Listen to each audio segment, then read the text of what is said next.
অনেকে মনে করে, আমার পরিচিত কয়েকজন লোক আছে, আমি বলছি তারা থামাইছে কিনা জানি না, আমার কাছে এসে শোনাইতেছে, হুজুর আমি সারা বছর রোজা রাখি। তাই আমি বলছি, আপনারা বলছে কি সারা বছর রোজা রাখতে? সারা বছর তো রোজা রাখা নিষেধ, এটাকে সওমে বিসাল বলে, এটা নিষেধ।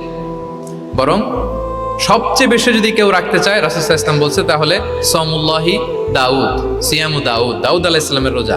এর চেয়ে বেশি না। একদিন রাখবা, আরেকদিন ভাঙবা, একদিন রাখবা, আজকে রোজা রাখলে কালকে খাবেন, কালকে রাখবেন, এরপরের দিন রাখবেন, এরপরের দিন ভাঙবেন। এর চেয়ে বেশি রাখা যায় না। লাগাতার রোজা রাখা নিষেধ।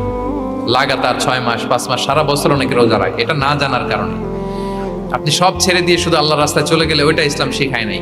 ইসলাম যে আমাদেরকে ফরিয়াদ শিখায়, প্রার্থনা শিখায়, রব্বানা আতিনা ফিদ দুনিয়া হাসানা ওয়া ফিল আখিরাতি হাসানা ওয়া কিনা আযাবান নার। হে আল্লাহ, আপনি দুনিয়াতেও হাসানা দেন, আখিরাতেও হাসানা দেন। আগে চাইছি কোনটা, আখিরাত না দুনিয়া? রব্বানা আতিনা ফিল আখিরাতি হাসানা ওয়া ফিদ দুনিয়া হাসানা, এরকম নাকি রব্বানা ফিদ দুনিয়া হাসানা? দেখেন, দুনিয়াটা আগে, দুনিয়াটা আগে।